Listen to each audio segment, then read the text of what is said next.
दोस्तों, मैं हैरिस सुल्तान हूं और अभी एक बड़ी घटना हो रही है। कुर्दिश बल अमेरिका और इजराइल के साथ मिलकर इस्लामी शासन को गिराने की कोशिश में है। यह दिलचस्प घटनाक्रम है। मुझे नहीं पता आगे क्या होगा। कुर्दिश दृष्टिकोण से इसका नतीजा क्या होगा? जैसा कि आप जानते हैं, कुर्दिश सबसे बड़ा जातीय समूह है जिनका अपना वतन नहीं है। इसीलिए इजरायली लोग कुर्दिशों को देखकर कहते हैं, नहीं, हमें अपना वतन चाहिए। आइए फॉक्स न्यूज़ सुने, देखें वे क्या कहते हैं। अभी बड़ी खबर आई है। एक अमेरिकी अधिकारी ने फॉक्स को बताया है कि हजारों इराकी कुर्दों ने ईरान में जमीनी हमला शुरू कर दिया है। CIA उन्हें 12 दिन की जंग के बाद से ही हथियार दे रही है, ऐसा लगता है। पेंटागन ने ऑपरेशन एपिक फ्यूरी के 5वें दिन ईरान की सैन्य ताकतों के लिए नेस्त नाबूद, तबाह, पराजित जैसे शब्दों का उपयोग किया। कुछ देर पहले राष्ट्रपति ट्रंप ने इसकी सफलता का बखान किया। तो अब हम बहुत मजबूत स्थिति में हैं और उनके नेता बहुत तेजी से खत्म हो रहे हैं। नेता बनने की चाहत वाले की मौत हो जाती है। और ये जो हो रहा है वो वाकई में एक अद्भुत चीज़ है। उनकी मिसाइलों को तेज़ी से ख़त्म किया जा रहा है, उनके लॉन्च पैड्स को भी ख़त्म किया जा रहा है। वे अपने पड़ोसियों पर हमला कर रहे हैं। वे अपने कुछ मामलों में सहयोगियों या हाल ही में सहयोगी रहे देशों पर भी हमला कर रहे हैं। ये देश नियंत्रण से बाहर था और अगर मौका मिलता तो हमारे खिलाफ इसका इस्तेमाल करते। उनके सहयोगी कहाँ हैं? रूस कहाँ है? चीन कहाँ है? चीन अपनी 44% तेल आपूर्ति खोने वाला है, जो होर्मुज जलडमरू मध्य से होकर जाती है। जाहिर है वे नए आपूर्तिकर्ता ढूंढेंगे और उन्हें ऊंची बोली लगानी पड़ेगी, क्योंकि चीन रूस और ईरान की प्रतिबंधित स्थिति का फायदा उठा रहा है। चीन इनसे तेल लागत मूल्य पर खरीद रहा था। ये चीन के लिए बड़ा झटका है। चीन ईरानी और क्षेत्र के तेल के 44% नुकसान की भरपाई करेगा, जिसमें सऊदी तेल भी है। लेकिन उसे यह तेल बहुत महंगे दाम में खरीदना पड़ेगा, जबकि उसकी अर्थव्यवस्था अच्छी नहीं है। आप जानते हैं कि वे इलेक्ट्रिक व्हीकल्स का बड़े पैमाने पर उत्पादन कैसे करते हैं? ऐसा इसलिए है क्योंकि उनके पास बहुत सस्ती ऊर्जा है, रूस और ईरान से सस्ता तेल खरीदने की वजह से। लेकिन अब ऐसा नहीं होगा। चीन के लिए ईरान के साथ रहना फायदेमंद होता, लेकिन क्या आप जानते हैं वे ऐसा क्यों नहीं कर रहे? क्योंकि अमेरिकी ताकत। वे अमेरिका से सीधे तौर पर लड़ नहीं सकते। और हाँ, उन्होंने कुछ चीनी इंटरसेप्टर भेजे थे। मैं उनका नाम भूल गया, लेकिन वे पूरी तरह बेकार थे। युद्ध सचिव कहते हैं कि ये तो बस शुरुआत है।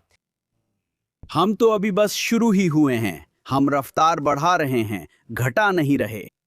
ईरान की क्षमताएं हर घंटे कम होती जा रही हैं, जबकि अमेरिकी ताकत और भी ज्यादा प्रबल, समझदार और पूरी तरह से हावी होती जा रही है। और भी बॉम्बर्स और फाइटर्स आज पहुंच रहे हैं। हम इस लड़ाई को जितनी देर चाहें आसानी से जारी रख सकते हैं। व्हाइट हाउस ने कहा कि 17,000 से ज्यादा अमेरिकी नागरिक मध्य पूर्व से सुरक्षित लौटे हैं और राष्ट्रपति के अभियान की मंशा दोहराई है। ये विद्रोही आतंकवादी शासन पिछले 47 वर्षों से अमेरिका, उसके सहयोगियों और लोगों को धमका रहा है। ये एक राष्ट्रपति हैं। उन्होंने कई अमेरिकियों को मार डाला है। ये युद्ध अमेरिका के हित में है। हाँ, यह इजराइल, सऊदी अरब, UAE, ओमान और निश्चित रूप से ईरान के लोगों के हित में भी है। इसे याद रखना चाहिए, ठीक है? इसके लिए बस किसी में हिम्मत होनी चाहिए कि वो आगे बढ़े।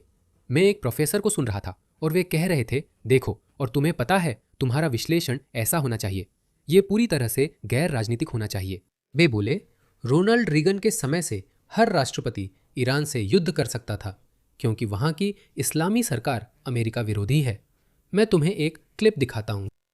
अब तुम्हारा देश एक इस्लामिक रिपब्लिक है जो अमेरिका, सऊदी, इजराइल और उप अरब देशों का विरोधी है। दुनिया के सभी देश इस खेल से कुछ सीख सकते हैं। ये सभी अनुल्लेखित देशों पर लागू हो सकता है। आपका सबसे बड़ा दुश्मन कौन है, मिस्टर प्रेसिडेंट? ईरान की मुख्य समस्या जो आमीन। हर अमेरिकी राष्ट्रपति इस्लामी शासन से युद्ध कर सकता था, क्योंकि वह अमेरिका विरोधी था। हर अमेरिकी राष्ट्रपति ने लोकतंत्र की कोशिश की, बस जॉर्ज W. बुश को छोड़कर, क्योंकि वो इराक और अफगानिस्तान में व्यस्त थे। बाकी राष्ट्रपतियों ने कूटनीति की कोशिश की पर सफल नहीं हुए। ये होना ही था। अगर ट्रंप नहीं करते तो कोई भविष्य का राष्ट्रपति करता। ये समय इसलिए चुना गया क्योंकि ईरान सबसे कमजोर था। रूस यूक्रेन में व्यस्त है, चीन तैयार नहीं है और ईरान की जनता विद्रोह कर रही है। सिर्फ मूर्ख, इस्लामवादी या इजराइल डिरेंजमेंट सिंड्रोम से पीड़ित ही उस मौके का फायदा नहीं उठाएंगे। इस मुद्दे पर कौन लगातार कायम रहा है कि ईरान कभी परमाणु हथियार हासिल नहीं कर सकता। राष्ट्रपति ने शांति के लिए पूरी तरह कूटनीति आजमाई। उन्होंने और उनकी टीम ने पूरी कोशिश की, लेकिन राष्ट्रपति ने माना कि अब शांति संभव नहीं।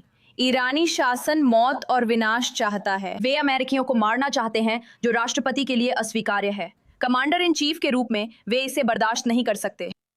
मुझे लगता है कि यह एक बड़ा घटनाक्रम है कि इराक से कुर्दिश बल इसमें शामिल हो गए हैं। वैसे मैं आपको बता दूं, इराकी कुर्द वास्तव में ईरानी कुर्दों के साथ अच्छे संबंध नहीं रखते, क्योंकि उनके आपस में छोटे छोटे मतभेद हैं। हालांकि इस मुद्दे पर वे एकजुट हैं, क्योंकि वे एक साझा दुश्मन से लड़ रहे हैं। ये इराक और खासकर तुर्की के लिए बुरी खबर है, क्योंकि तुर्की को कुर्द लोगों के हथियारबंद होने का डर है और वे वास्तव में तुर्की के खिलाफ भी हो सकते हैं।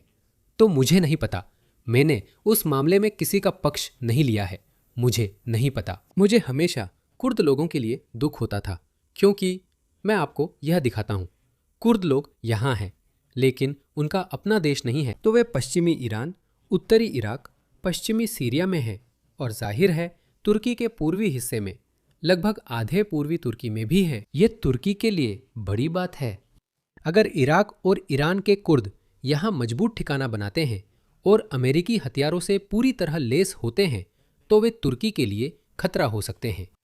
और साथ ही अगर वे इस्लामी शासन को गिराने में कामयाब हो जाते हैं तो क्या होगा? आगे क्या होने वाला है?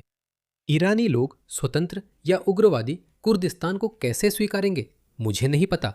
मैं सिर्फ रिपोर्टिंग कर रहा हूं, किसी का पक्ष नहीं ले रहा। मुझे नहीं पता ये किस ओर जाएगा। इससे मुसीबतों का पिटारा खुल सकता है, अस्थिरता आ सकती है।